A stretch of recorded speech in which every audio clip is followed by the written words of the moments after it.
Welcome back to Major Intonio's presentation of Oliver Cromwell by Theodore Roosevelt. 4. The Irish and Scotch Wars. The successful Revolutionary Party now enacted that the people of England, and of all the dominions and territories thereunto belonging, were constituted and established as a Commonwealth, or Free State, to be governed by the representatives of the people in Parliament, and by whomsoever the Parliament should appoint as officers and ministers, the King and the House of Lords being both abolished. No provision was at first made by which any man should lawfully be recognized as chief in the new Commonwealth, but as a matter of fact, there was one man, and one man only, who had to be acknowledged, however unwillingly, as master and leader. There were many upright and able civil servants, many high-minded and fervent reformers, many grim and good captains, but waist-high above them all rose the mighty and strenuous figure of Oliver Cromwell. It may well be that, hitherto, personal ambition had played an entirely subordinate part in all his actions. Now, in the turmoil of the Revolution, in the whirlpool of currents which none but the strongest man could breast, he became ever more and more conscious of his own great powers, powers which he knew were shared by no other man. With the sense of power came the overmastering desire to seize and wield it. The first thing he had to do was to stop the revolution where it was. In every such revolution, some of the original adherents of the movement drop off at each stage, feeling that it has gone too far, and at every halt the extremists insist on further progress. As stage succeeds stage, these extremists become a constantly diminishing body, and the irritation and alarm of the growing remainder increase. If the movement is not checked at the right moment by the good sense and moderation of the people themselves, or if some master spirit does not appear, the extremists carry it ever farther forward until it provokes the most violent reaction, and when the master spirit does stop it, he has to guard against both the men who think it has gone too far and the men who think it has not gone far enough. The extreme levelers, the extreme Republicans, and above all, the fierce and moody fanatics who sought after an impossible, and for the matter of that, a highly undesirable, realization of their ideal of God's kingdom on this earth. All these, together with the mere men of unsettled minds and the believers in what we now call communism, socialism, and nihilism, were darkly threatening the new government.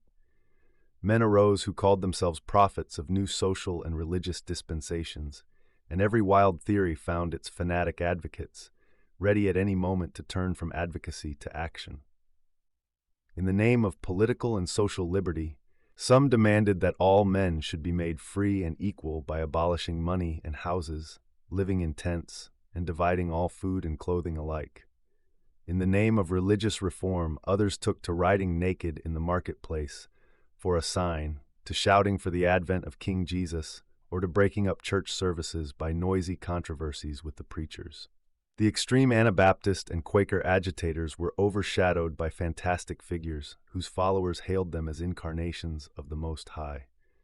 Black trouble gloomed without. The Commonwealth had not a friend in Europe. In the British Isles, Scotland declared for Charles II as the king, not only of Scotland but of Great Britain. In Ireland, but a couple of towns were held for the Parliament. It was to the reconquest of Ireland that the Commonwealth first addressed itself, and naturally Cromwell was chosen for the work.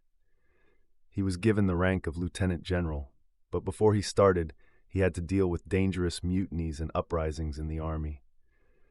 The religious sectaries and political levelers, who had given to the army the fiery zeal that made it irresistible by Parliament or king, English royalists or Scotch covenanter, had also been infected with a spirit peculiarly liable to catch flame from such agitations as were going on roundabout. Here and there, in regiment after regiment, were sudden upliftings of the banner of revolt in the name of every kind of human freedom, and often of some fierce religious doctrine quite incompatible with human freedom. Cromwell acted with his usual terrible energy, scattered the mutineers, shot the ringleaders, and reduced army and kingdom alike to obedience and order. Then he made ready for the invasion of Ireland. The predominant motives for the various mutinies in the army offer sufficient proof of its utter unlikeness to any other army. At the outset of the Civil Wars, the Ironsides were simply volunteers of the very highest type, not wholly unlike, at least in moral qualities, some of those belated Cromwellians, the Boers of today. They did not take up soldiering as a profession, but primarily to achieve certain definite moral objects. Of course, as the force gradually grew into a permanent body, it changed in some respects, but the old spirit remained strong. The soldiers became in a sense regulars, but they bore no resemblance to regulars of the ordinary type, to regulars such as served under Turenne or Marlborough, Frederick the Great or Wellington. If in Grant's army a very large number of the men, including almost all the forceful natural leaders, had been of the stamp of Osawatomie Brown, we should have had an army much like Cromwell's. Such an army might usually be a power for good and sometimes a power for evil, but under all circumstances, when controlled by a master hand, it was certain to show itself one of the most formidable weapons ever forged in the workshop of human passion and purpose. Matters in Ireland were in a perfect welter of confusion. 8 years had elapsed since the original rising of the native Irish. A murderous and butcherly warfare had been carried on throughout these years, but not along the lines of original division. On the contrary, when Cromwell landed, there had been a complete shifting of the parties to the contest, every faction having in turn fought every other faction, and more extraordinary still, having at some time or other joined its religious foes in attacking a rival faction of its own creed. The original rising was in Ulster, and was aimed at the English and Scotch settlers who had been planted under James in the lands from which the Irish had been evicted. These plantations under James, not to speak of the scourge of Wentworth under Charles, were on a par with the whole conduct of the English toward Ireland for generations, and gave as ample a justification for the uprising as in the Netherlands the Spaniards had given the Dutch. From the standpoint of the Irish, the war was simply the most righteous of wars, for hearthstone, for church, and for country. This first uprising was one of Celtic Catholics. In the Pale and elsewhere, here and there throughout Ireland, were large numbers of Old English Catholics. These, unlike the Celts, did not wish separation from England, but did wish complete religious liberty for themselves, and, if possible, Catholic supremacy. The Episcopalian and Royalist English throughout Ireland, under the lead of the Earl of Ormond, favoured the king. The Puritan oligarchy of Dublin favoured the Parliament, and were in touch with the Scotch Presbyterians of Ulster. The rising began to spread from Ulster southward. The Catholics of the Pale were at first loyal to the king, but the Protestant leaders, in striking back at the insurgents, harried friend and foe alike, until the Pale joined with Ulster. After this, all Ireland revolted. Only a few fortified and garrisoned towns were held for the English. Violent alterations of policy and of fortune followed. Under the lead of the Roman Catholic clergy, the revolt was consolidated. Unswerving loyalty to the king was proclaimed, war was denounced against the Puritans, and the re-establishment of Roman Catholicism as the state religion of Ireland was demanded. On the Puritan side, the Lords Justices in Dublin nominally acknowledged the king's authority, but really stood for the Parliament and hampered Ormond, who, while a stanch Protestant, was an ardent royalist. Ormond gained 1 or 2 victories over the insurgents in spite of the way in which the Lords Justices interfered with him. Charles created him Marquess, and he took command of the English interest, drove out the Lords Justices, and concluded a truce for 1 year with the Catholic party in September 1643. They gave Charles a free contribution of £30,000 and sent over some Irish troops to aid Montrose and the other royalist leaders in Scotland, besides setting Ormond free to transfer part of his forces to the king in England. But Munro and the Ulster Scotch refused to recognize the armistice, took the covenant, and declared against the king, while, in the south, certain Protestant seacoast towns, under the lead of Lord Inchiquin, followed suit and acknowledged the Parliament. Months of tortuous negotiations followed, King Charles showing the same readiness in promise and utter indifference in performance, while dealing with the Irish as while dealing with the English. The treachery of the king was made manifest by the discovery of his secret treaty with the Irish, when Sligo was captured. Meanwhile, the papal nuncio, an Italian, had arrived, and exhorted the Irish to refuse any peace with the king except on the basis of the complete reinstatement of the Catholic Church. He roused what would now be called the Ultramontanes against the moderate Catholic party, which was acting with Ormond. Their wrangles caused a fatal delay, for by the time the moderates triumphed, the king had been made a prisoner. Their treaty of peace with the king was not signed till September 1645, and it amounted to nothing, for the adherents of the Parliament rejected it on the one side, and the extreme Catholic party, the utterly intolerant and fanatical Catholics, under the nuncio, refused to be bound by it on the other. In the north, the Irish were led by Owen O'Neill, a member of the great Ulster house of that name, and under him they had beaten Munro and the Scotch. He now hurried to the support of the nuncio. The moderate Catholic leaders and Ormond fled to Dublin at his approach, and he was joined, after some hesitation, by Preston, the leader of the Irish forces in the south. In 1647, Ormond, at his wits' end, handed over Dublin to the agents of the Parliament and joined the Royalist refugees in France. This for a moment eliminated the Royalists and left the party of the nuncio, the party of the bigots and intolerant extremists, supreme among the Irish. But when Jones, the Puritan leader, marched out of Dublin and defeated Preston, while in the south Lord Inchiquin won some butchering victories, the party of the moderates again raised its head. Then there was a new and bewildering turn of the kaleidoscope. Inchiquin suddenly became offended with the Parliament, made overtures to Preston and then to Ormond. A coalition was formed between the Royalist Protestants in Munster and the moderate Catholics. The nuncio threatened the moderates with excommunication and interdict and fled to O'Neill's camp. Preston and Inchiquin joined forces and marched against O'Neill, so that civil war broke out among the insurgents themselves. Colonel Jones, the victor over Preston, felt doubtful of his own troops, who included a number of Royalists, and extraordinary to relate, he actually made terms with the nuncio and O'Neill as against the Protestant Royalists and moderate Catholics, the Ultramontanes so hating the moderate Catholics that they preferred to come to terms with the Puritans. Ormond now came over from France to head the moderates, the party of the Royalist Catholics and Protestants. Peace was declared between Ormond and the Supreme Council of Dublin in the king's name. But hardly had peace been declared when news arrived of the king's execution. Ormond proclaimed Charles II at Cork. Most of the Irish outside of Ulster united under him, and Munro and the Scotch Presbyterians joined him. The nuncio fled the country in despair. The rupture between the Presbyterians and Independents was complete, and the Scotch became the open enemies of the English. They began the siege of Derry, which Coote held for the Parliament. At the same time they confronted O'Neill and the Ulster Irish, who were acting in alliance with Monk, who held Dundalk for the Parliament by order of Colonel Jones. Inchiquin captured Drogheda for the Confederates. Monk's garrison mutinied, and he had to surrender Dundalk. Ormond began the siege of Dublin, but was routed by Jones, one of the sturdiest of the many sturdy Puritan fighters. Meanwhile, the Puritan Parliament had disavowed the alliance with O'Neill and the Ulster Irish, and the latter were thus forced into the arms of Ormond, who found himself at the head of all the Irish and English Catholics, of the Scotch Presbyterians in Ulster, and of the Royalist Protestants elsewhere in Ireland. It was at this time that Cromwell landed.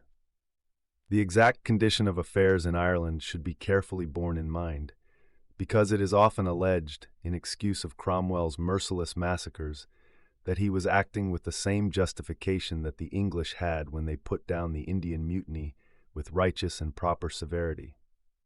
Without a doubt, Cromwell and most Englishmen felt this way, and in the case of the average Englishman, who could not be expected to understand the faction fighting, the feeling was justifiable. But it was Cromwell's business to know what the parties had been doing. As a matter of fact, the wrong of the original Ulster massacre, which itself avenged prior wrongs by the invaders, had been overlaid by countless other massacres committed by English and Irish alike during the intervening years, and the very men against whom this original wrong had been committed were now fighting side by side with the wrongdoers, against Cromwell and the Puritans.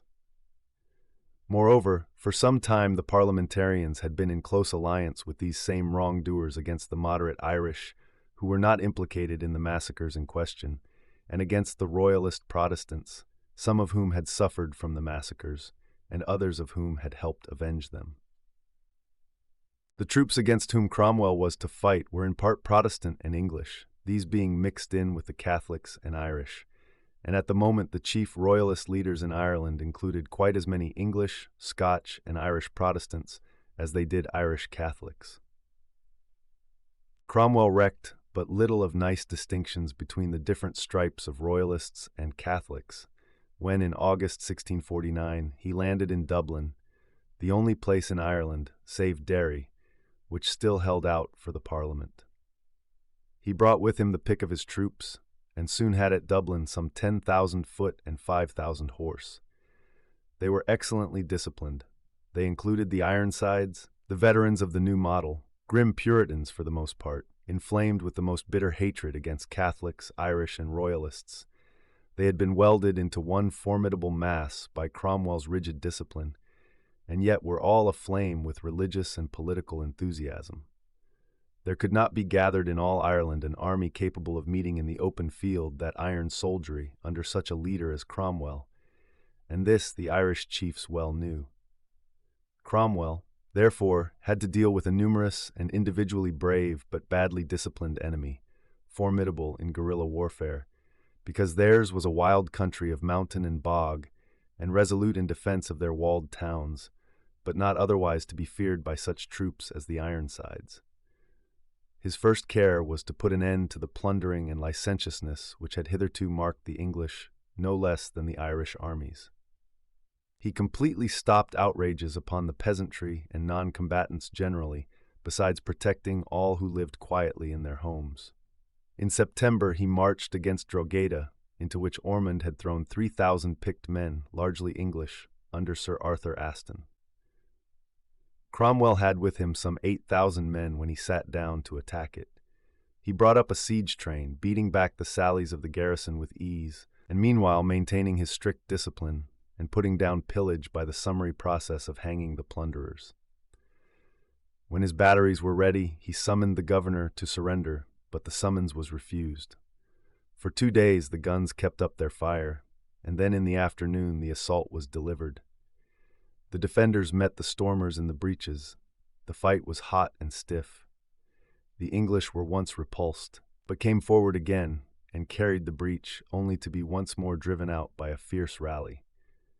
When Cromwell saw his men driven down the breach, he placed himself at the head of the reserve, and in person led it with the rallied men of the broken regiments, back to the breach.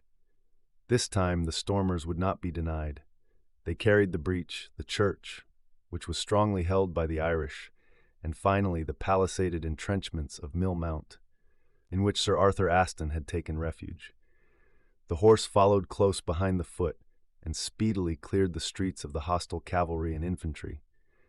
The victorious Puritans pressed on, and a terrible slaughter followed.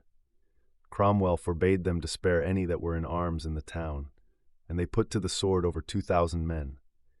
Nearly 1,000 were killed in the great church of St. Peter's.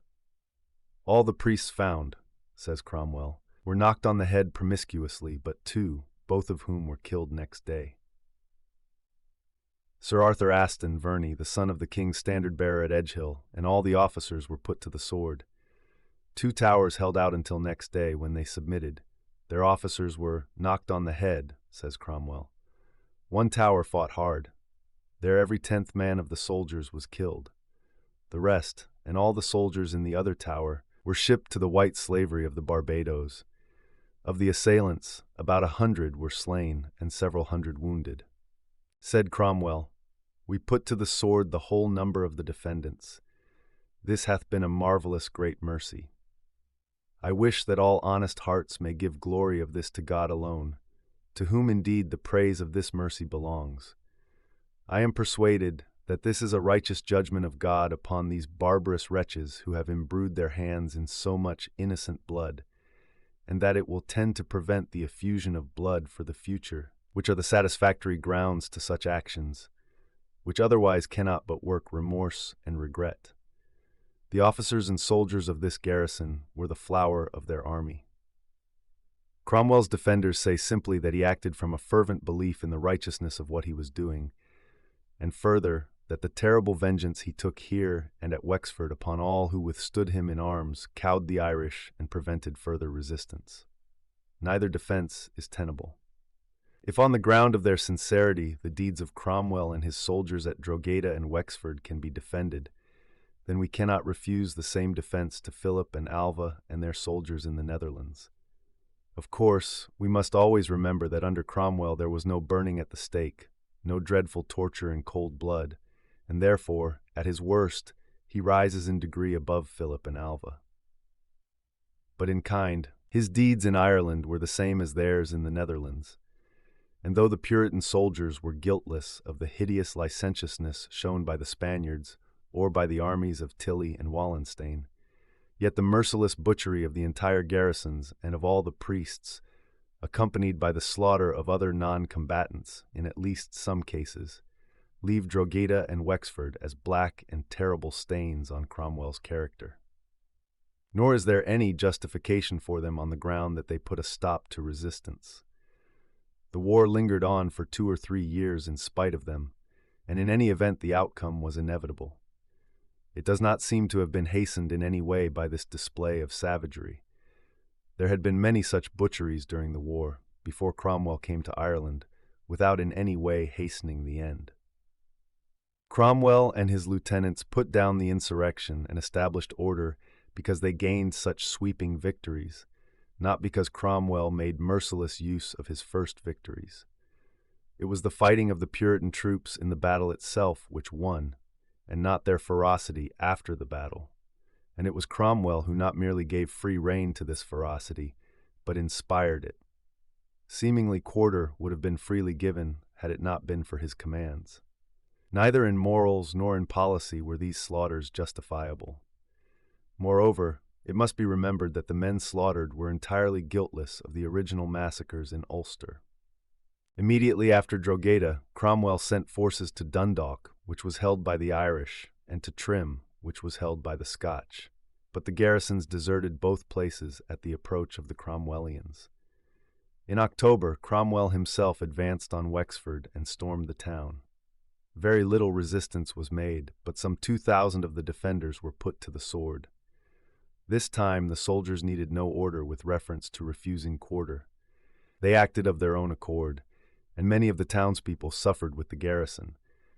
Practically the town was depopulated, not 1 in 20 of the inhabitants being left. Then Cromwell moved to Ross. In spite of the slaughter which he made in the towns he stormed, he exercised such strict discipline over his army in the field, and paid with such rigid punctuality for all supplies which the country people brought in, that they flocked to him as they feared to do to their own armies, and in consequence his troops were better fed and able to march more rapidly than was the case with the Irish. He soon took Ross, allowing the garrison to march out with the honors of war, and gave protection to the inhabitants. When asked to guarantee freedom of religion, he responded, "For that which you mention concerning liberty of conscience, I meddle not with any man's conscience.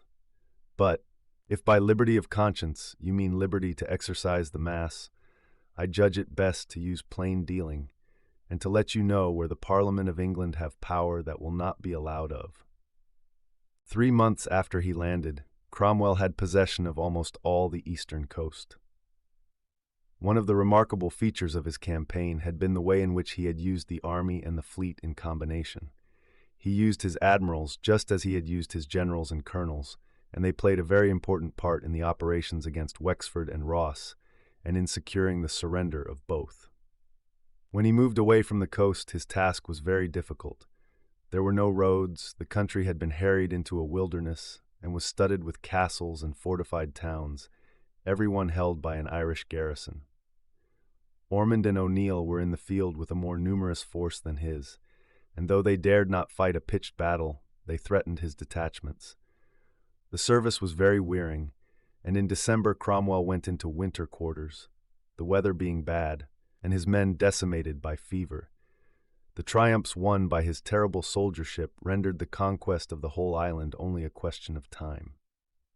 Having now a little leisure, Cromwell published for the benefit of the Irish a declaration as an answer to a polemic issued in form of a manifesto at Kilkenny by the high Irish ecclesiastics. In this declaration, which is very curious reading, he exhorted the Irish to submit and answered at great length the arguments of their religious leaders with all the zeal, ingenuity, and acrimony of an eager theological disputant, and with an evident and burning sincerity to which many theological disputants do not attain. The religious side of his campaigns was always very strong in his mind, and no Puritan preacher more dearly loved setting forth the justification of his religious views, or answering the arguments of his religious opponents, whether Catholics or Covenanters. So far as Puritanism was based upon a literal following of the example set in the Old Testament, it had a very dark as well as a very exalted side. To take the inhuman butcheries of the early Jews as grateful to Jehovah, and therefore as justification for similar conduct by Christians, could lead only to deeds of horror. When Cromwell wrote from Cork, justifying the Puritan zeal which he admitted could not be justified by reason, if called before a jury, he appealed to the case of Phineas, who was held to have done the work of the Lord, because he thrust through the belly with his javelin the wretched Midianitish woman. No such plea can be admitted on behalf of peoples who have passed the stage of mere barbarism. Drogheda and Wexford could not be excused by pointing out that the priests of the Jews of old had held it grateful to the Lord to kill without mercy the miserable women and children of the tribes whom the Israelites drove from the land. Such a position was in accord with the medieval side of Cromwell's character, but was utterly out of touch with his thoroughly modern belief in justice and freedom for all men. Queer contradictions appear in the above-mentioned declaration, written, as he phrased it, for the undeceiving of deluded and seduced people. He showed that he was a leader in the modern movement for social, political, and religious liberty when he wrote, "Arbitrary power men begin to grow weary of in kings and churchmen. Their juggle between them mutually to uphold civil and ecclesiastical tyranny begins to be transparent. Some have cast off both, and hope by the grace of God to keep so. Others are at it." But when he came to reconcile his own declarations for religious liberty with his previous refusal to permit the celebration of the Mass, he was forced into a purely technical justification of his position. He announced that he would punish, with all the severity of the law, priests seducing the people, or by any overt act, violating the laws established, but added, "As for the people, what thoughts they have in matters of religion in their own breasts, I cannot reach, but shall think it my duty, if they walk honestly and peaceably, not to cause them in the least to suffer for the same." In other words, Catholics could believe what they wished, but were not allowed to profess their beliefs in the form that they desired, or to have their teachers among them. To our American eyes, such a position is so wholly untenable, so shocking to the moral sense, that it requires an effort to remember that it was in advance of the position taken in the next century by the English toward the Irish through their penal laws, and of the position taken in France toward the Protestants during the latter part of the reign of Louis XIV, and all the reign of Louis XV, while of course it was infinitely beyond the theory upon which the temporal and spiritual authorities of Spain acted. While the Irish campaign was at its height, the Scotch, who had declared for Charles II, made ready for war, and the English Parliament demanded Cromwell's return.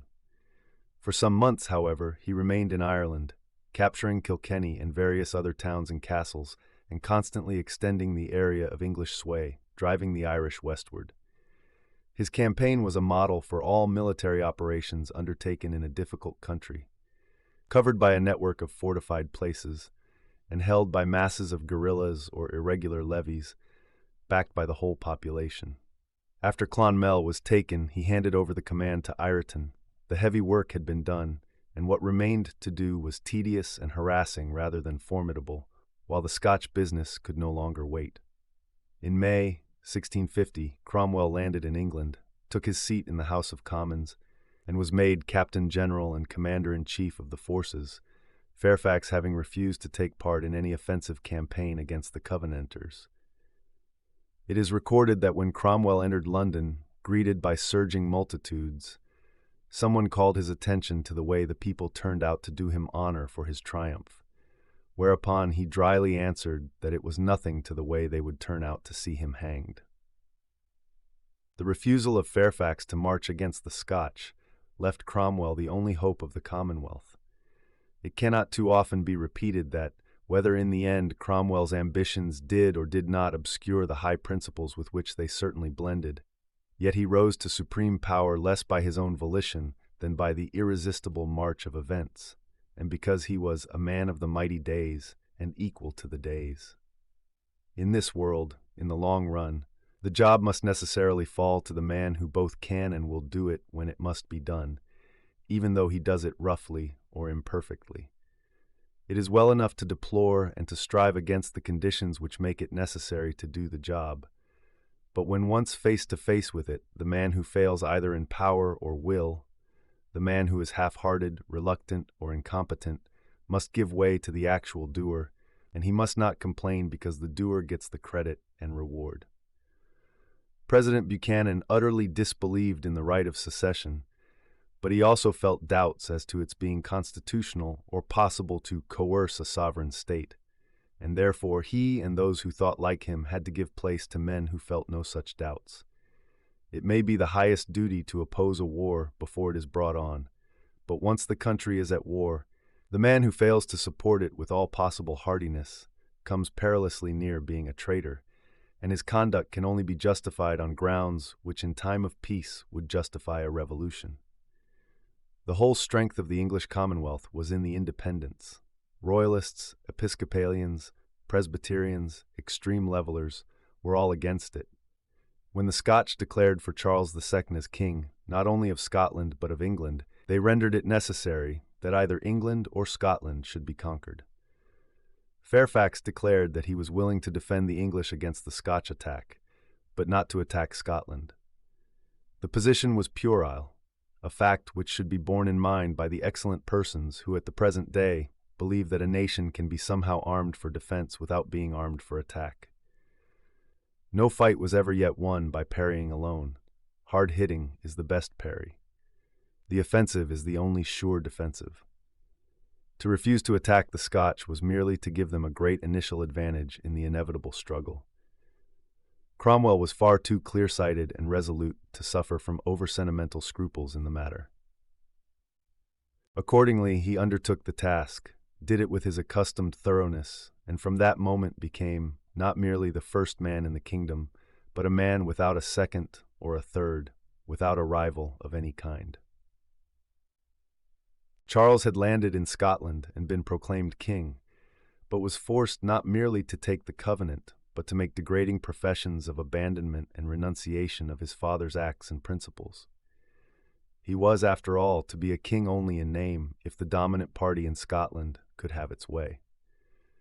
Dore as dapper boors, the Covenanters were determined that the government should be, though in form royal, in essence a democratic theocracy, where the men of the strictest Calvinistic sect should all have their say in an administration marked by the most bitter intolerance of every religious belief which differed by even a shade from their own.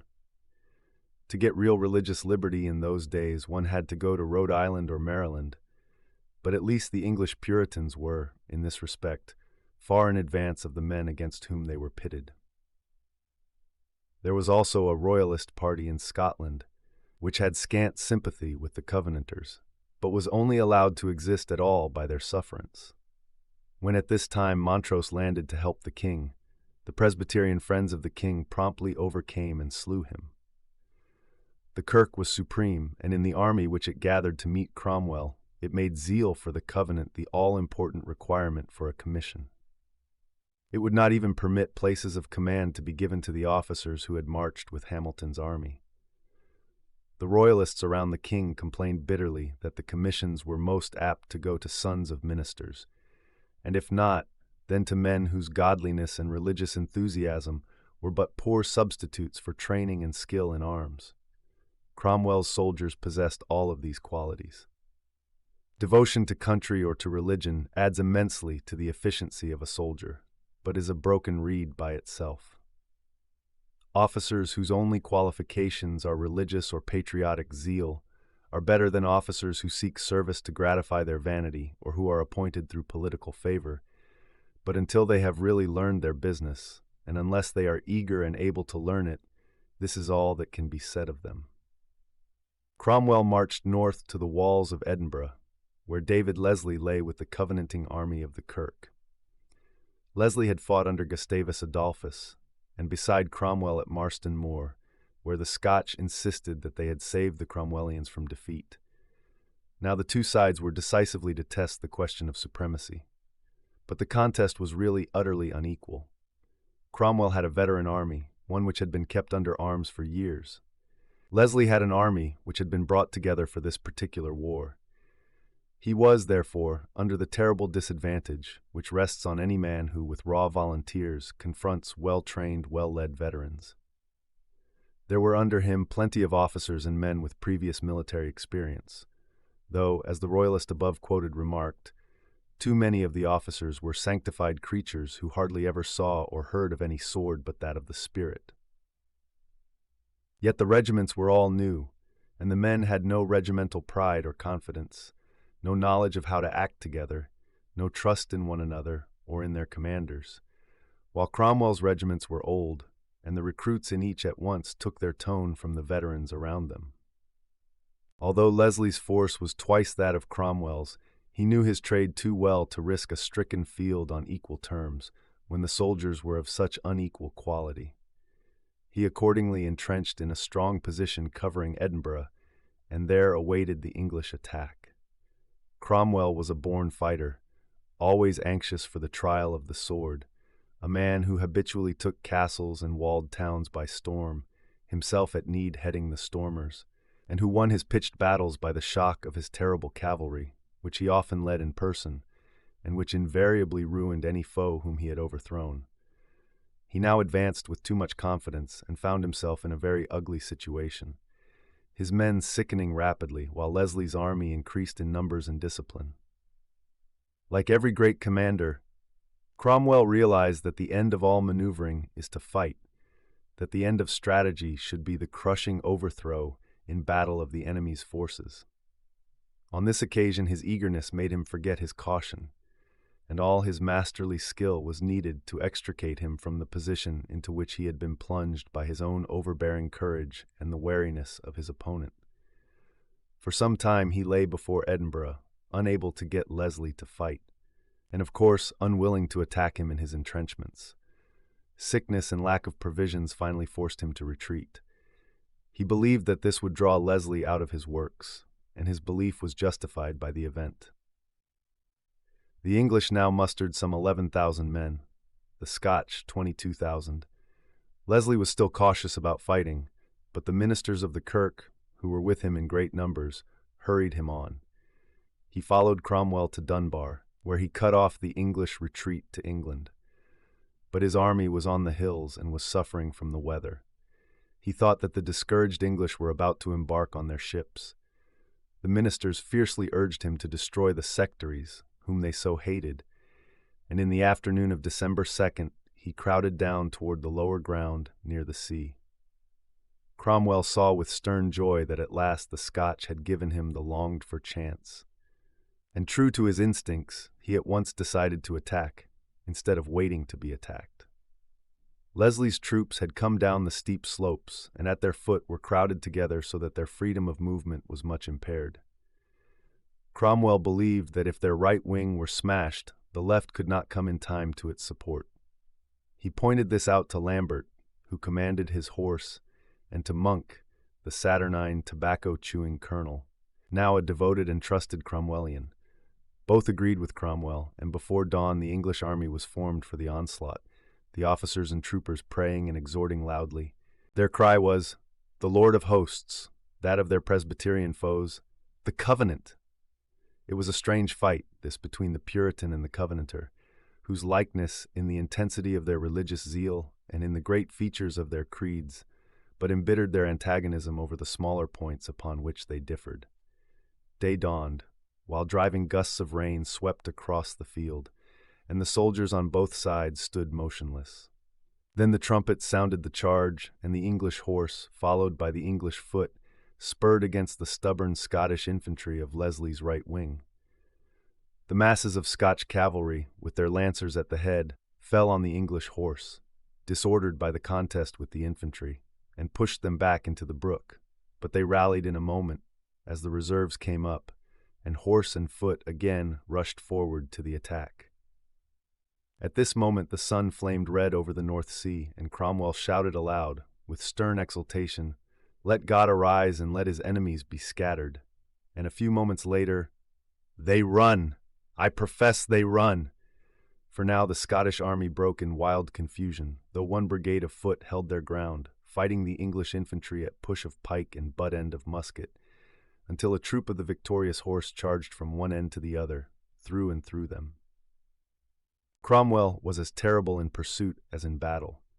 He never left a victory half won, and always followed the fleeing foe, as Sheridan followed the Confederates before Appomattox.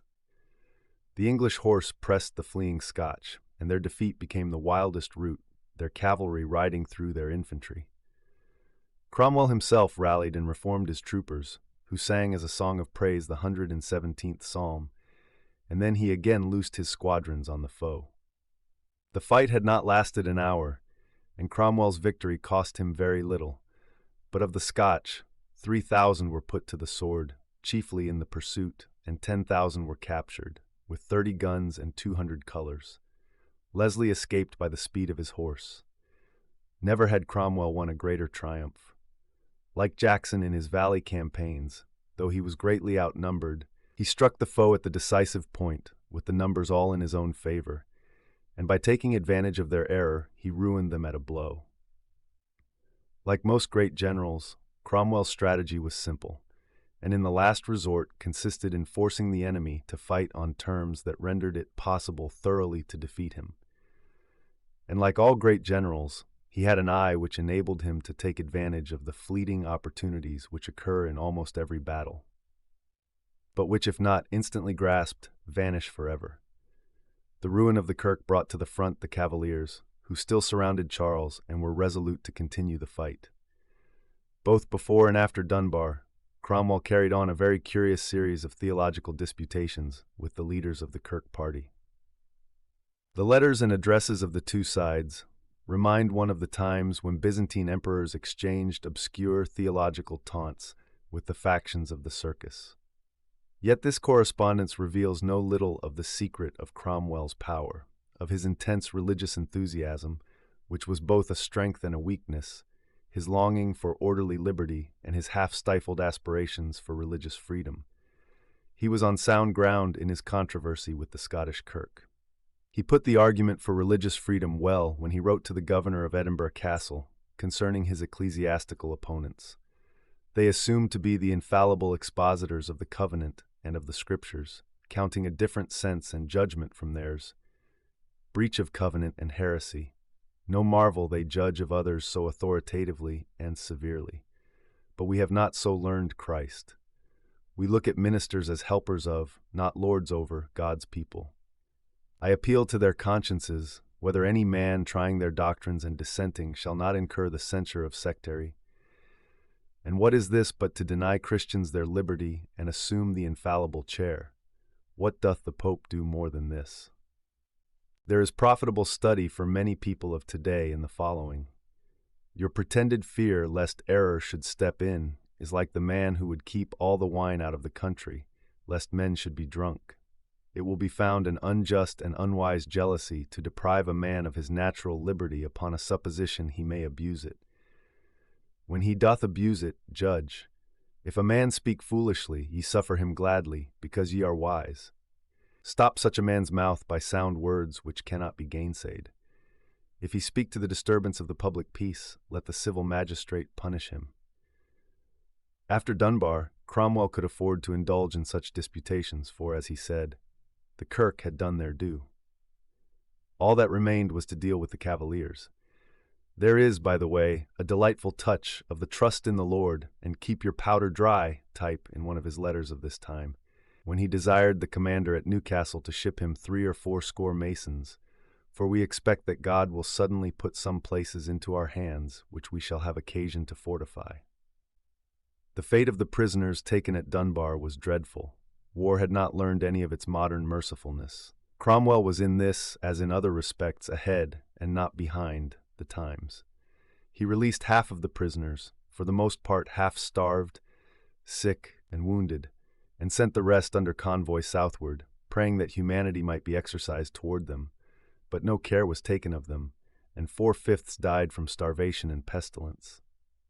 Meanwhile, a new Scotch army was assembling at Stirling, consisting for the most part of the Lowland Cavaliers with their retainers, and the Royalist chiefs from the Highlands with their clansmen. Before acting against them, Cromwell broke up the remaining Kirk forces, put down the moss troopers and plunderers, and secured the surrender of Edinburgh. Winter came on, and operations ceased during the severe weather. In the spring of 1651, he resumed his work, and by the end of summer he had the Royalists in such plight that it was evident that their only chance was to abide the hazard of a great effort. Early in August, Charles led his army across the border into England to see if he could not retrieve his cause there, while Cromwell was in Scotland, but Cromwell himself promptly followed him, while Cromwell's lieutenants in England opposed and hampered the march of the Royalists. There was need of resolute action, for Charles had the best Scotch army that had yet been gathered together. There was no general rising of the English to join him, but when he reached Worcester, the town received him with open arms. This was the end of his successes. Cromwell came up, and after careful preparation, delivered his attack on September 3rd. Charles had only some 15,000 men, Cromwell nearly 30,000, half of whom, however, were the militia of the neighboring counties, who were not to be compared either with Cromwell's own veterans or with their Royalist opponents. The fight was fierce, Cromwell's left wing gradually driving back the enemy in spite of stubborn resistance, while on his right, the Cavaliers and Highlanders themselves vigorously attacked the troops to which they were opposed. It was as stiff a contest for 4 or 5 hours as ever I have seen, wrote Cromwell that evening. But at last he overthrew his foes, and following them with his usual vigor, frightful carnage ensued. The victory was overwhelming. Charles himself escaped after various remarkable adventures, but all the nobles and generals of note were killed or taken. Nearly 11,000 men were captured, and practically all the remainder were slain. This was, as Cromwell said, the crowning mercy. It was the last fight of the Civil War, the last time that Cromwell had to lead an army in the field. From now till his death, there never appeared in England a foe. It was necessary for him to meet in person. This concludes today's reading of Oliver Cromwell, by Theodore Roosevelt. Join us also the day after tomorrow for the subsequent part. Subscribe to Major Intonio's channel. Thank you for listening, and so long.